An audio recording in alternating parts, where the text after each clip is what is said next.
Hey, what's up? This is Jason Drone. Welcome to today's GSD Daily. Now, today we're going to talk about professional blogging, and which is exciting because it's kind of where I started, or at least being enchanted with professional blogging, if you will. So basically what happened was and I kind of told the story a little bit on Monday, but I ended up finding a white paper. It was like this half-done PDF that was how to become a professional blogger, how to start writing and getting paid, how to create a blog and make money. So I remember when I was working at Pepsi at the time, and I printed this PDF out, and I took it to Pembrier, which was the place where I worked out. And I remember being on the stair stepper reading this PDF, and then went home and actually built the blog. I built the website that it was on, like Blogspot. So ended up turning around, building it out on WordPress, getting into WordPress, and then that started the journey into internet marketing and the world and life that I now live. So it all started as being a professional blogger, or wanting to be a professional blogger. And so the first thing is, what qualifies you as a professional? And that was a question that I had. I remember at the time I was in college, so I was going to school full time and I was working full time. So I was working about 60 hours a week and going to college about, full time. So 20, 30 hours a week and doing homework and whatever. But I remember asking my professor at the time in like an e-commerce class, I was like, what is a professional? Because I was thinking like, as in turn, I want to be a professional blogger. Like, that sounds fun, right? But what is a professional blogger? Like, what is that? And the definition that I came to was basically having a blog that makes money. So having a blog that generates revenue. Now, in my estimation, that is what a professional blogger would be. You are a professional blogger if you have a website, if you have a blog that makes money. So I am a professional blogger. Anybody is a professional blogger who has a business and writes articles for a living.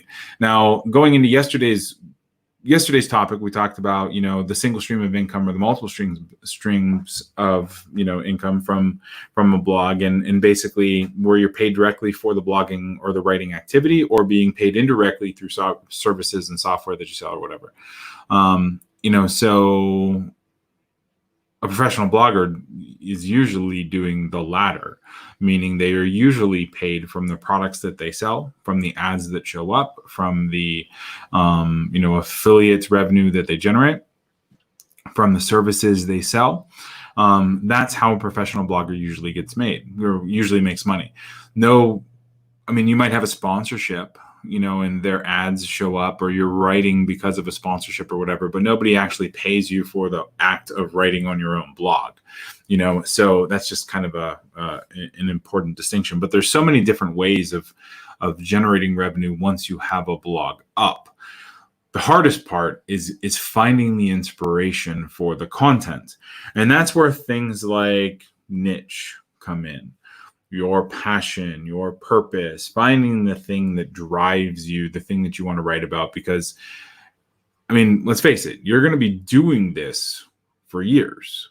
You're going to be writing blog posts. You should be. You should at least have something that you're writing about that you're happy writing about for years. I can tell you, in my early days from an SEO standpoint, we started sites on all kinds of crazy shit just to generate affiliate income. And it was fine.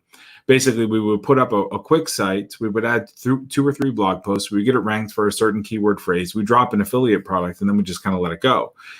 So it was all very smash and grab, let's promote an affiliate product. Let's make 10 or 20 grand, and then wait till it relaunches in a year or 6 months where we can make a bunch more money. Which is fine, but the problem is those kind of quick hit sites, when Google re-indexed everything, those sites kind of went away. So now one of the biggest ranking metrics is consistency.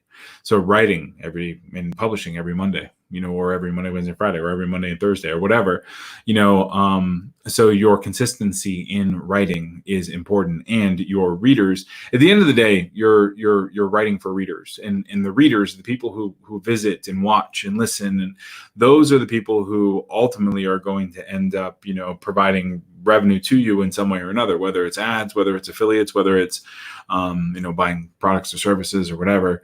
It's not, you're not just writing to an empty chamber and then hoping to make money.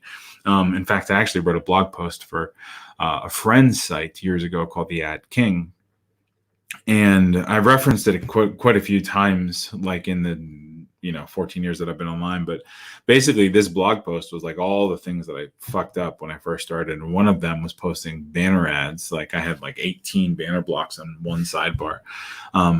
Despite the fact that I only had like 7 visitors a day coming to the website. So of course I wasn't making any money, and it was ugly as shit. So they're not clicking on anything, which means I'm definitely not making any money. So, but it's important to know, that you're going to be happy and passionate and purposeful about creating content that is going to add value in somebody's life in order to actually make a difference, in order to succeed at being a professional blogger. Because if you write a couple articles and then you give up, obviously it's not going to work. If you trail off writing articles because you don't have passion about the thing, then it's obviously not going to work. So you want to pick something that you really enjoy. Maybe it's fitness, maybe it is DIY projects, maybe for me, it's marketing and business. The first blog, JD's blog, that I started with 14 years ago, I don't have anymore. I just kind of let it die, and then whatever. But so JD's blog was about, specifically, it was the intersection between technology and business, which is still where I live. It's still the thing I do, except technology has taken the form of advertising. So it's what I do is ad tech. By and large, it's just a more specialized version of technology. And everything we do is very, kind of sales psychology focused on marketing and business, so I'm still pursuing that same thing that I started with years and years and years ago. It's just a slightly more focused version of that.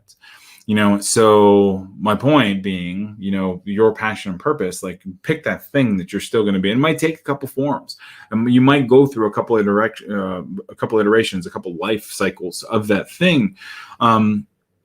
But figure out something that you like and then evolve to that. Like let it help you evolve. And then blog about that. So today I want to talk about some ways that you're going to be the professional inside professional blogging. So I'm going to assume that you have your passion, your purpose, like a site set up, like all of that other stuff, So in fact, I probably shouldn't assume that. So we're going to go through a small little, okay, so we're going to step all the way back to the beginning, and I only have 12 minutes to get through this. So I didn't decide that it was going to be this. So I'm going to share my screen here. Basically what we're going to do is I'm going to show you some real quick little tools that I use all the time to kind of discover domain names, set up hosting, all of that stuff. Now, it is way, way, way easier to start this professional blogging thing now than it was when I started. Blogs are prevalent. Everybody's got one, even Facebook, is considered a blog. You can publish posts to it. LinkedIn, you can publish posts to it. The problem with those platforms is you don't own them. You don't control them. So you can't advertise maybe quite the way you would want to on those platforms. Which that is the challenge. You always want, if you're going to invest this much time in writing something, you want to own the platform that you are writing for. You know what I mean? So this is a site called Domainer. There's no E at the end of Domainer. Posted in the chats or the comments down here below. So domainer.com is my favorite place for finding good domain names. So if you go up in this top chat box, then you can just type in a domain name. So like I literally just picked up over the weekend, Digital Accelerator, which you're going to see some cool stuff happen with.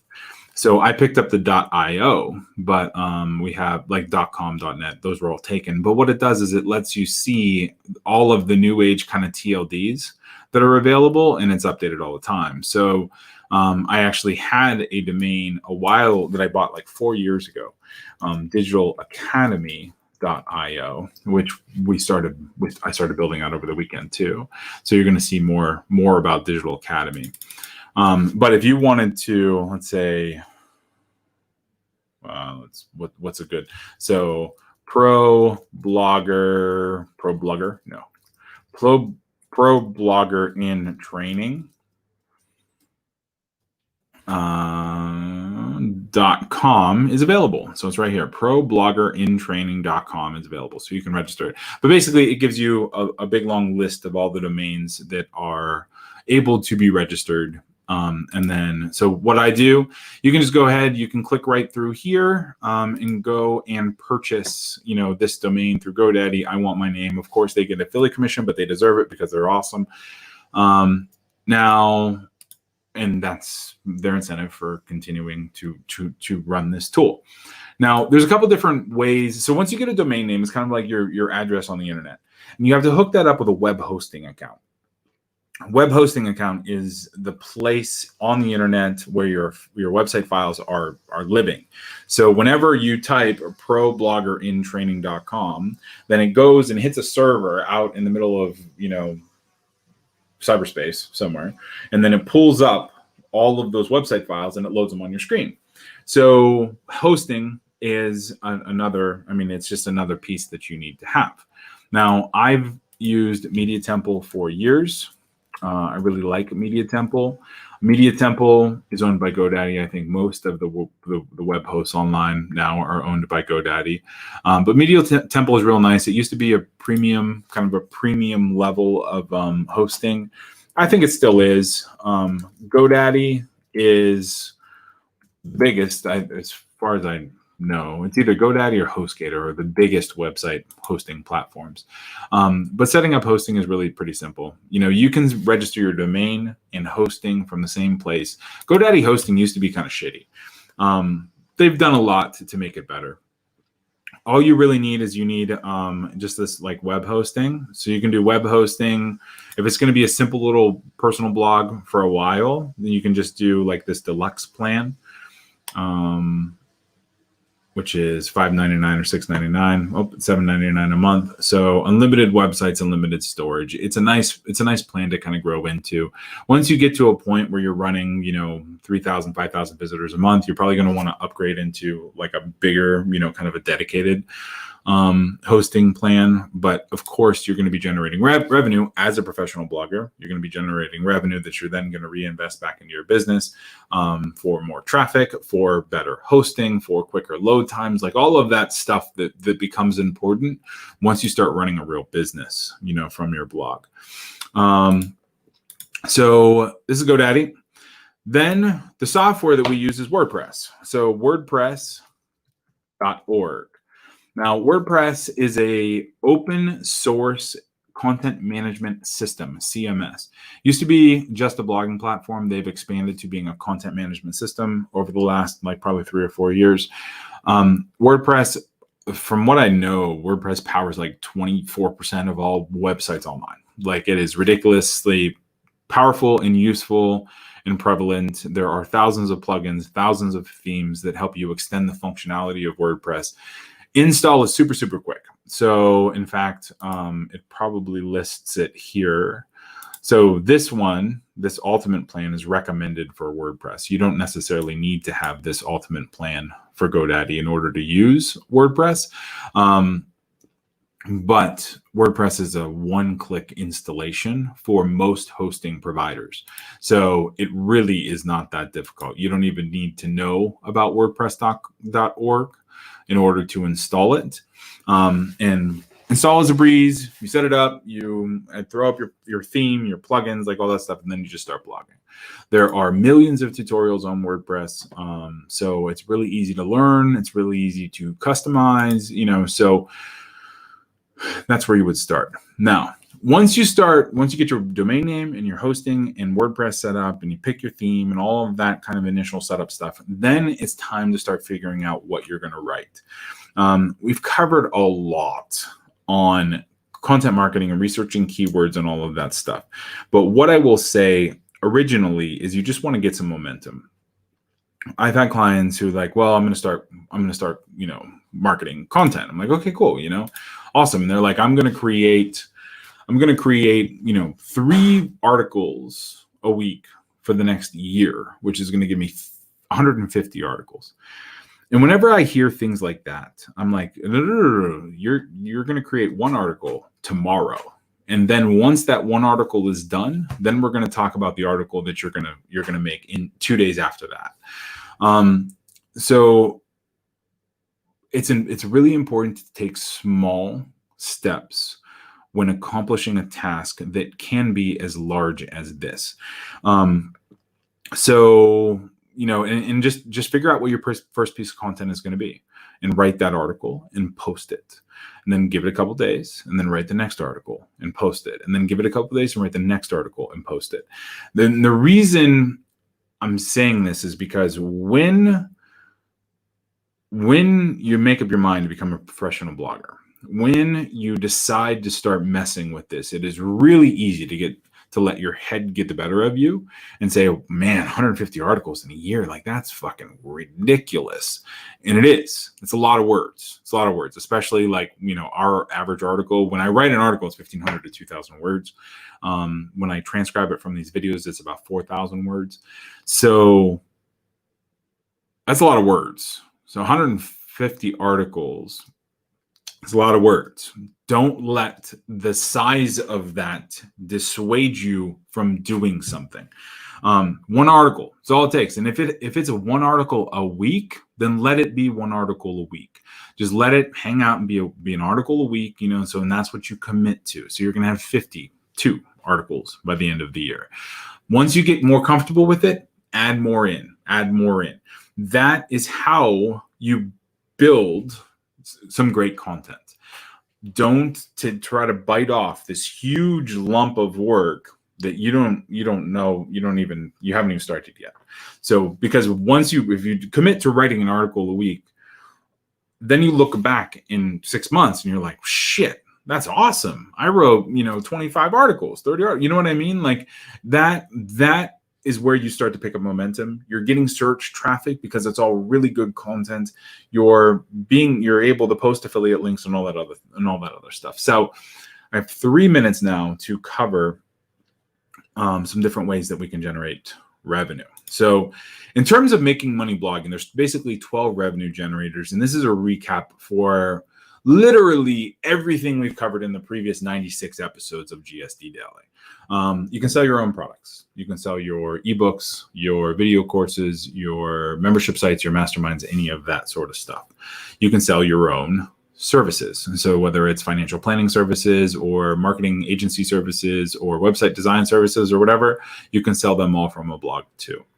You can sell affiliate offers. So whether you find something on clickbank.com that you want to sell as an affiliate, or JVZoo, or Commission Junction, or whatever, you can sell affiliate stuff right from your blog post. You can post banner ads. So there's lots of ways that you can get a banner ad snippet and make a couple cents per ad impression or ad click. AdSense is one of them. BuySellAds.com is another one. So they'll let you show your ads, or they'll put ads on your website that you get paid for. There is text link ads, which isn't so much of a big thing anymore. It used to be huge 10 years ago when I started. I was making $600-700 from a little tiny block of text links.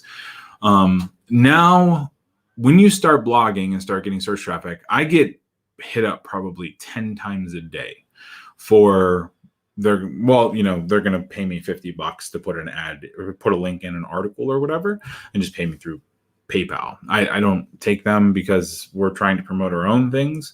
But that will happen, sponsored listings, sponsored posts, and all that stuff.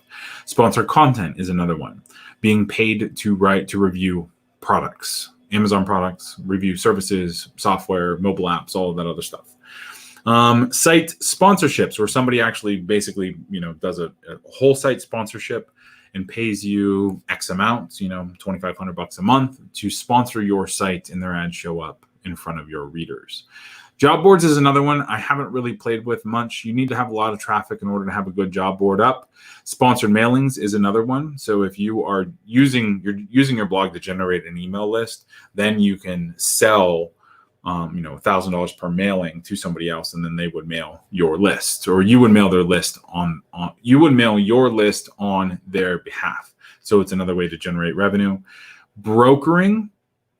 So being that you are the center of the action between buyers and sellers, you have creators and consumers, you can actually, connect them in meaningful ways into JV partnerships and stuff, where you take like a second tier commission.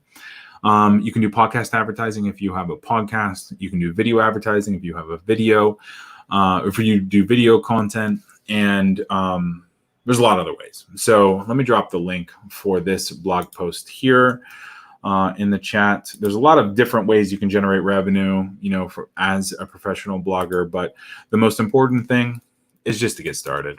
That is going to, by far and away, getting started and just writing an article a week is going to put you on the path to getting your own traffic, to helping people solve problems, and then ultimately to generating revenue in your life. So if you have any questions at all, go to doneforyou.com/start, fill out the little application, book a time on our calendar, and we will go through an action plan call with you, where we talk about your business, your content marketing, your ads, your client attraction strategies, your sales funnels, all that stuff. And if you have any questions about the content, or you want to put anything in for a future episode, just go to the website there, click on the little chat box in the lower right-hand corner, and then you can either select one of these options to go through and ask a support question or whatever, or just type in your chat below and our team will jump on it. So that's about it for today. If you have any questions at all, let me know. Go to doneforyou.com/start to book a call, and I will talk to you soon. All right. Thanks.